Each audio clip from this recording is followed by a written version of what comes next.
I pushed the heavy door open and walked into the library. The air in the library isn't like the air anywhere else. First, it's always cooler than the air outside. It feels like you're walking into a cellar on a hot July day, even if you have to walk up a bunch of stairs to get into it. The next thing about the air in the library is that no one, oops, sorry, um, is that no other place smells like it. If you close your eyes and try to pick out what it is that you're sniffing, you're only going to get confused because all the smells have blended together and turned themselves into a different one. As soon as I got into the library, I closed my eyes and took a deep breath. I got a whiff of the leather on all the old books, a smell that got real strong if you picked one of them up and stuck your nose real close to it when you turned the pages. Then there was the smell of the cloth that covered the brand new books, the books that made a splitting sound when you opened them. Then I could sniff the paper, the soft, powdery, drowsy smell that comes off the pages in little puffs when you're reading something or looking at some pictures. A kind of hypnotizing smell. I think it's that smell that makes so many folks fall asleep in the library.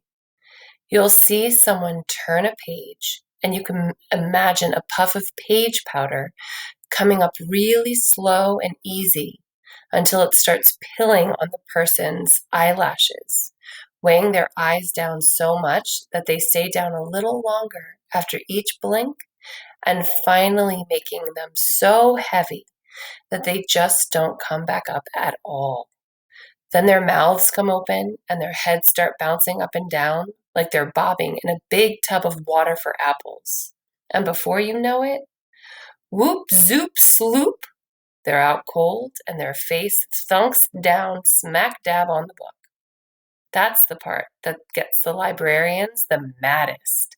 They get real upset if folks start drooling in the books, and page powder or not, they don't want to hear no excuses. You gotta get out.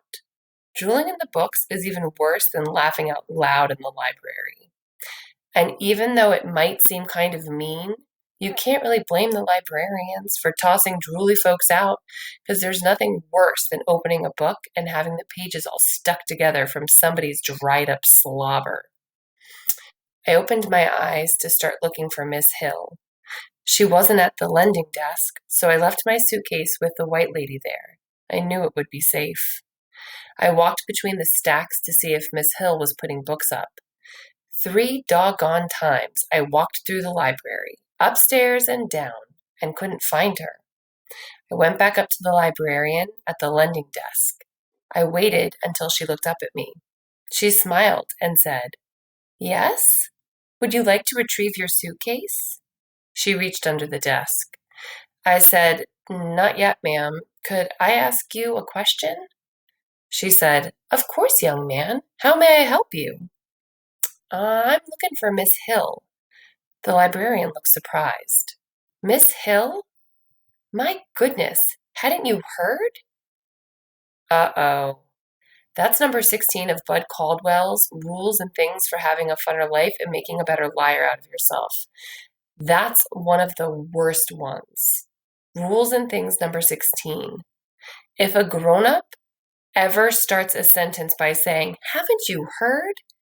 get ready, because what's about to come out of their mouth is going to drop you headfirst into a boiling tragedy. It seems like the answer to, "Haven't you heard?" always has something to do with someone kicking the bucket. And not kicking the bucket in a calm, peaceful way, like a heart attack at home in bed either. It usually is some kind of dying that will make your eyes buck out of your head when you hear about it. It's usually the kind of thing that will run you out of a room with your hands over your ears and your mouth wide open.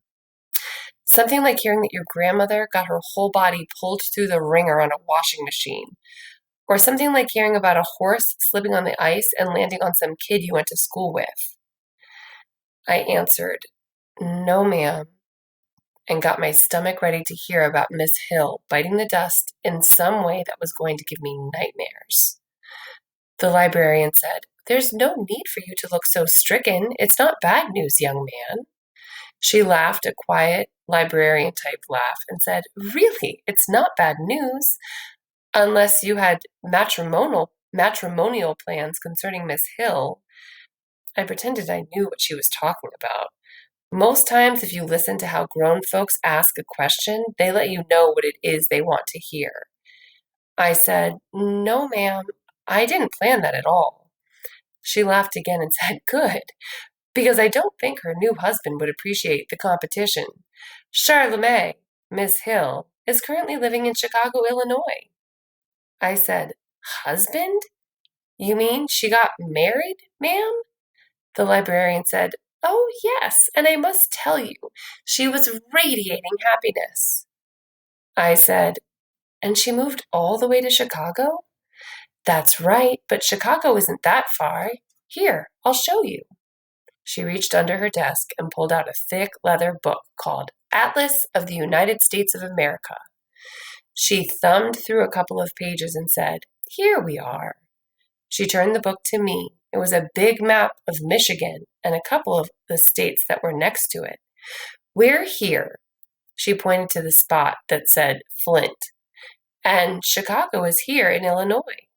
They looked pretty close, but I know how tricky maps can be. Shucks, they can put the whole world on one page on a map. So I said, "How long would it take someone to walk that far?"